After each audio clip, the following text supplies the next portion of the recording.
This story is titled, My Golden Child Brother Tried to Ruin My Wedding, but My Fiancée's Revenge Was Perfect. Hey, everyone! If you're enjoying these stories and want to support the channel, don't forget to hit that subscribe button. It really helps our channel. Now, let's start the video. OP starts by saying, growing up with Ethan as my older brother was like living in someone else's spotlight. He was the golden child, the one who could do no wrong, the one who got all the praise and attention. From as early as I can remember, everything in our family revolved around him. Ethan was the straight-A student, the star athlete, and even the student council president. Every report card, every sports trophy, and every school event seemed to be another reason for my parents to gush about how amazing he was. Me? I was just his younger brother. I existed in his shadow, barely noticed except when someone needed a comparison to highlight Ethan's brilliance. Family gatherings, holidays, birthdays, everything followed the same pattern. Ethan would be the center of attention while I was just there. Take Christmas, for example. Every year was predictable. Ethan got the best gifts, original Lego sets, cool gadgets, or the latest toys that every kid wanted. One year, he got a Lego Technics set, complete with working motors and intricate designs. It was the kind of gift that made kids in our neighborhood jealous. I, on the other hand, got a knockoff Lego set that didn't even have proper instructions. My parents brushed it off with, "Oh, you like to figure things out on your own, don't you?" "Sure, Mom." That's exactly why Ethan got the premium set, and I got the one missing half its pieces. This favoritism wasn't limited to just childhood. When Ethan turned 16, my parents celebrated it like a milestone fit for royalty. They bought him a used BMW, claiming that a first car should be something prestigious. It was an old model, sure, but it was still a BMW. I'll never forget how proud they looked handing him the keys, like they had just secured his ticket to greatness. When I turned 16, I didn't expect the same treatment, but I also didn't expect to get Dad's old Ford. And I only got that because Ethan got an upgrade to a newer car. By the time I was a teenager, I'd come to accept my role in the family hierarchy. Ethan was destined for greatness, while I was just the afterthought. My parents didn't say it outright, but their actions screamed it. Ethan was always working so hard or under so much pressure that his mistakes were excused. When he failed a test, it was because he was exhausted from his extracurriculars. When he crashed Dad's car, it was because he was stressed after breaking up with his girlfriend. Meanwhile, when I achieved something like winning a school competition, it was downplayed. "The questions must have been easy this year," Mom once said with a shrug. Ethan's success didn't stop at high school. After graduation, he went to a fancy business school funded by my parents and some help from Ava's dad. It was a private institution with small class sizes, networking opportunities, and all the resources he could ever need. My parents called it an investment in his future. Me? I got into logistics on a scholarship. My parents didn't offer to help, and I didn't ask. I knew better by then. While Ethan partied at student events and joined fancy clubs, I was working nights unloading trucks to make ends meet. I remember coming home exhausted, only to hear Mom on the phone bragging about Ethan's brilliant ideas or how he was already networking with potential business partners. No one asked about my classes or how I was juggling school and work. They didn't even know I had landed a scholarship. The pattern continued at every family gathering. No matter what I was doing, the conversation always circled back to Ethan. It was like a broken record. Ethan's grades, Ethan's plans, Ethan's bright future. Even when I started working after graduation, climbing the ranks in my company, it didn't seem to matter. Ethan had already opened his first restaurant, funded by our parents and Ava's father. They acted like he'd built the entire thing from scratch, conveniently forgetting the loans and family money that made it possible. The restaurant itself was flashy, a modern, Instagram-worthy place that got a lot of attention. But anyone who looked closely could see it wasn't exactly profitable. Without Ava's dad's distribution contracts, it probably wouldn't have lasted a year. Still, that didn't stop my parents from calling him a genius entrepreneur. They even threw him a huge party to celebrate the grand opening, complete with speeches about how proud they were. I wasn't invited to speak at the party, of course. I just stood in the corner, watching everyone toast to Ethan's brilliance. It didn't matter that I'd worked my way up from a junior manager to a regional director at an international logistics company. To them, I was still just Ethan's little brother, the one who would never measure up. Things reached a breaking point when Ethan married Ava. Ava came from a wealthy, influential family.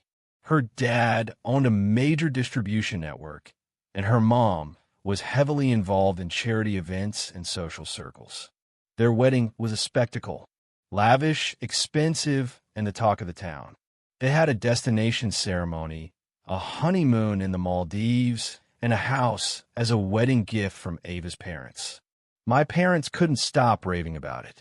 Look at what Ethan's achieved, they said, as if he had paid for any of it himself. I didn't envy Ethan's life. Not really. I'd learned to keep my expectations low, to focus on my own goals and happiness. But the constant comparisons wore me down. No matter what I did, it was never enough. I wasn't enough. That's when I met Mia. Meeting Mia was the turning point in my life. At the time, I wasn't really looking for anything serious. My focus was on work. I had just started climbing the ranks in my company, and it felt like the first time I was doing something that really mattered. But life has a funny way of surprising you when you least expect it. I met Mia at a corporate networking event, where our companies were working on a joint project. She was unlike anyone I had ever met. Mia was a lawyer, but not the kind you see in movies. Cold, calculating, and all about winning. She was warm, approachable, and had a sharp wit that could disarm anyone. From the moment we started talking, I felt like I was the most important person in the room. And that wasn't something I was used to. She didn't care about titles or flashy stories. She asked real questions, listened to my answers, and shared stories about her own life. I remember that night clearly. We ended up sitting in a corner, talking about everything from work to old movies we both loved. She mentioned her favorite was The Apartment, and I laughed because it happened to be mine too.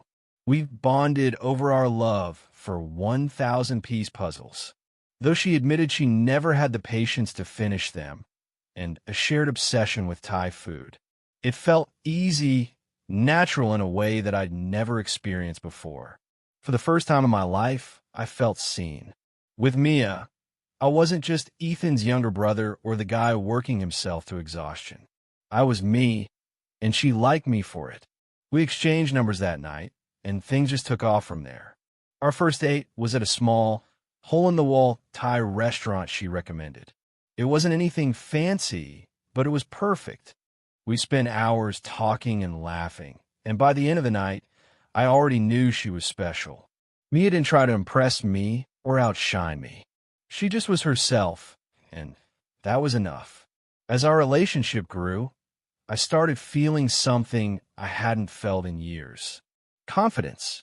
Mia believed in me, and her belief made me start believing in myself.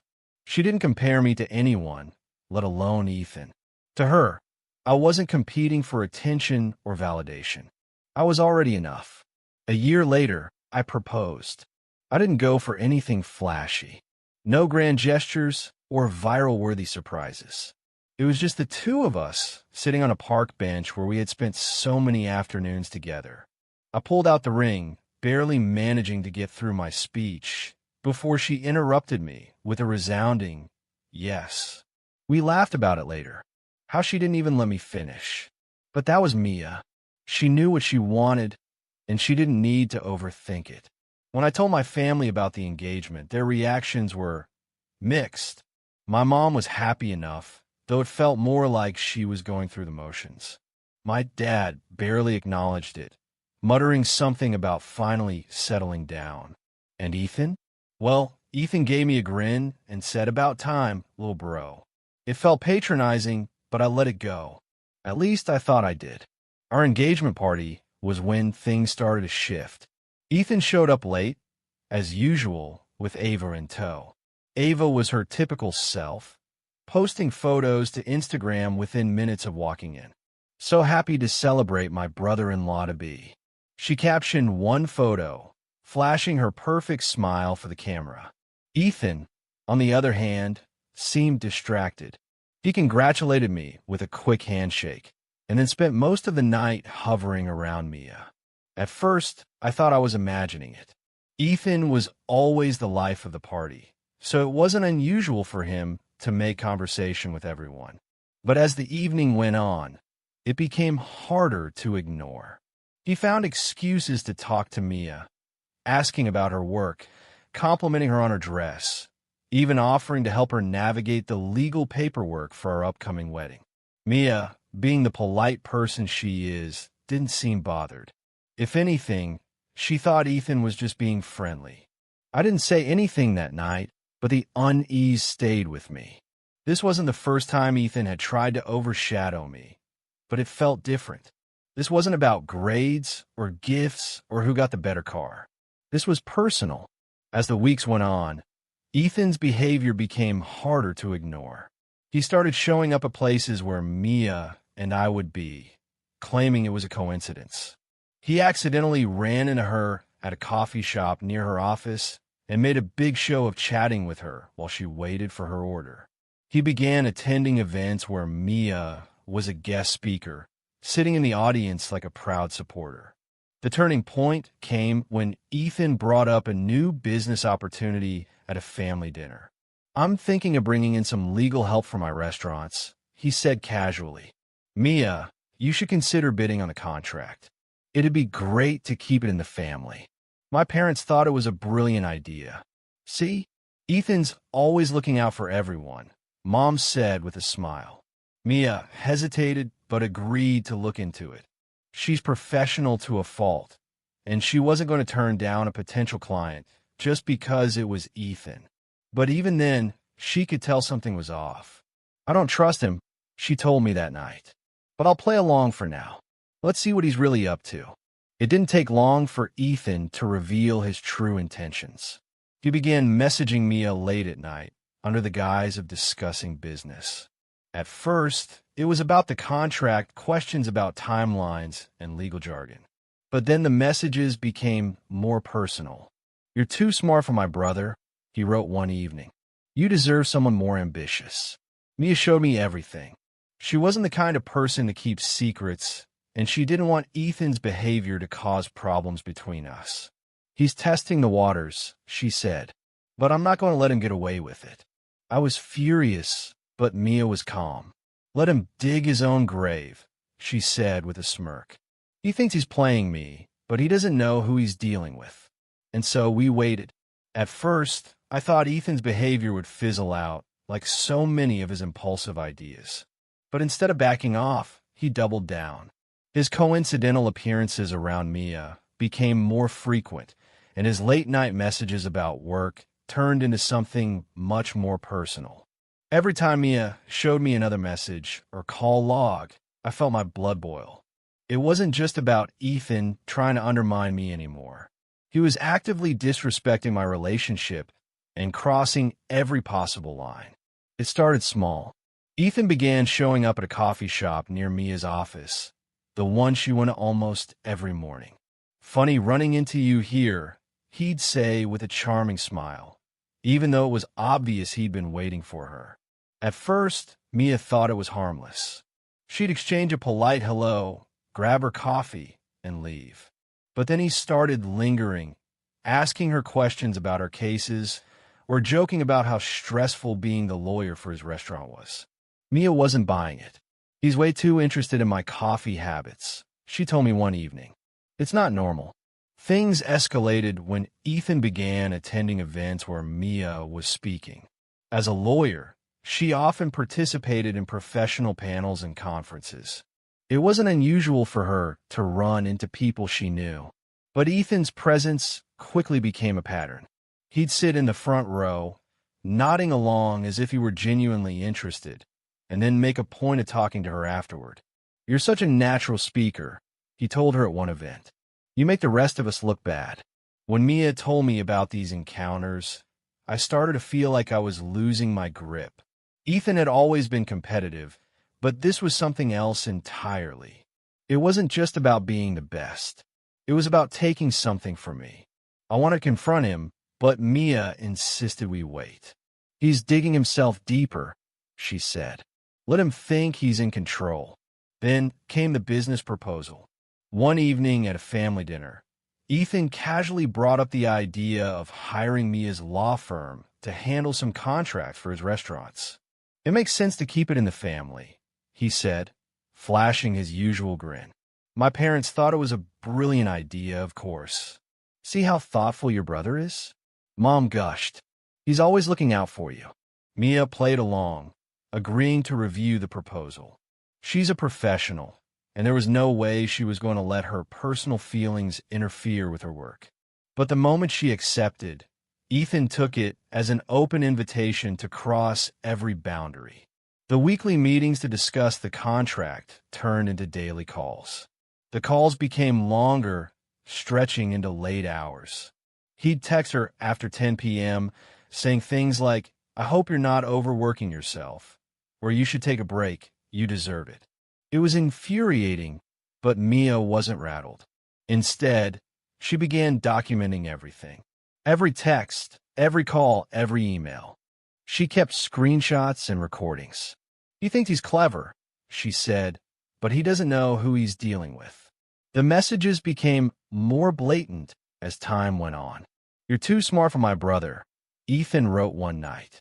"With your talent, you deserve someone who can match your ambition. I could show you a completely different life." By this point, Mia and I were in constant communication about Ethan's antics. She showed me every message and recorded every conversation. I was seething, but she remained calm. "Let him keep talking," she said. "He's giving us everything we need." The breaking point came a month before the wedding. Ethan invited Mia to a late-night meeting under the guise of discussing contract details. She agreed, knowing exactly what he was planning. After the meeting, he offered to drive her home. "You don't have to call an Uber," he said. "I'm heading that way anyway." In the parking lot, Ethan finally dropped all pretense. He reached for Mia's hand and said, "Why go through with this wedding charade? My brother's a good guy, but let's face it, he's just a middle manager. He's not on your level. I could open doors for you, Mia. With me, you'd have the life you deserve." Mia, always one step ahead, had her phone recording the entire conversation. She feigned interest, asking, "What about Ava? Doesn't she fit into your perfect life plans?" Ethan sighed dramatically. "Ava and I are just playing roles at this point. She cares more about Instagram followers and charity events than our marriage. It's all a show, but with you it could be real. We'd be unstoppable." When Mia told me about the parking lot incident, I wanted to explode. "He's not just crossing the line. He's obliterating it," I said. But Mia stopped me. "Patience," she said with a smirk. "We're going to handle this the right way." We decided to wait until the wedding to reveal everything. Mia continued to play along, saving every message and recording every call. Ethan, completely oblivious, thought he was winning. At family dinners, he'd sit next to Ava, smiling and holding her hand, while secretly texting Mia under the table. "Imagine how we'd look together," one of his messages said. "It's not too late to change everything." I couldn't believe the audacity. Ethan wasn't just trying to sabotage my relationship. He was betraying Ava, his own wife, in the process. It was disgusting, and I couldn't wait for him to get what was coming. A week before the wedding, Mia showed me everything she had collected. Screenshots of texts, call logs, recorded conversations, and even the parking lot video.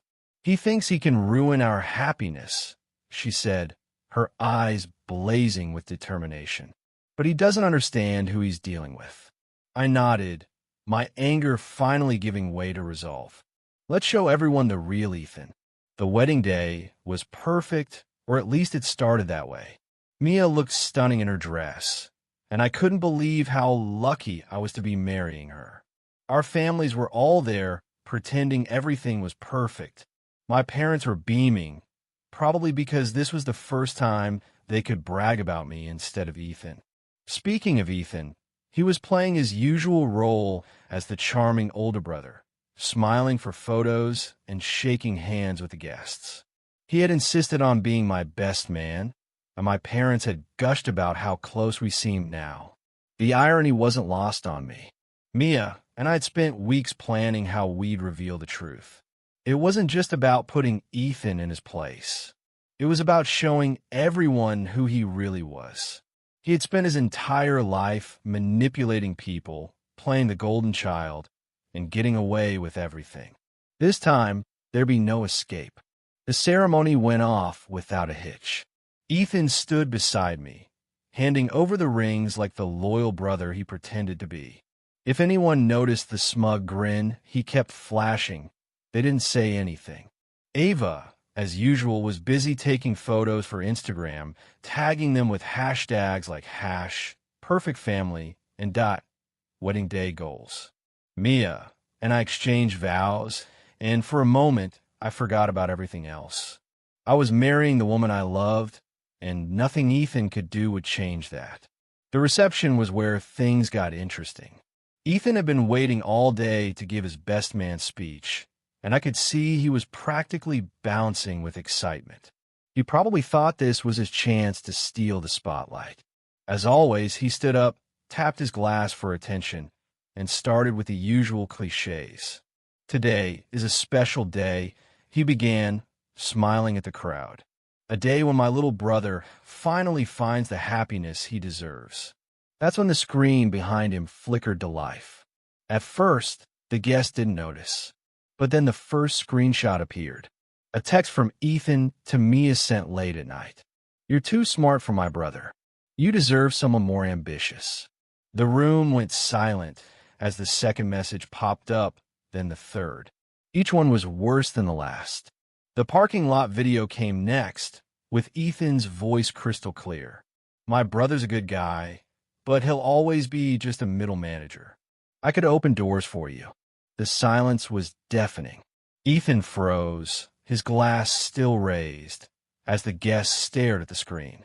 My parents looked horrified, Mom covering her mouth with her hands while Dad just stared at the floor. Ava, however, was the real showstopper.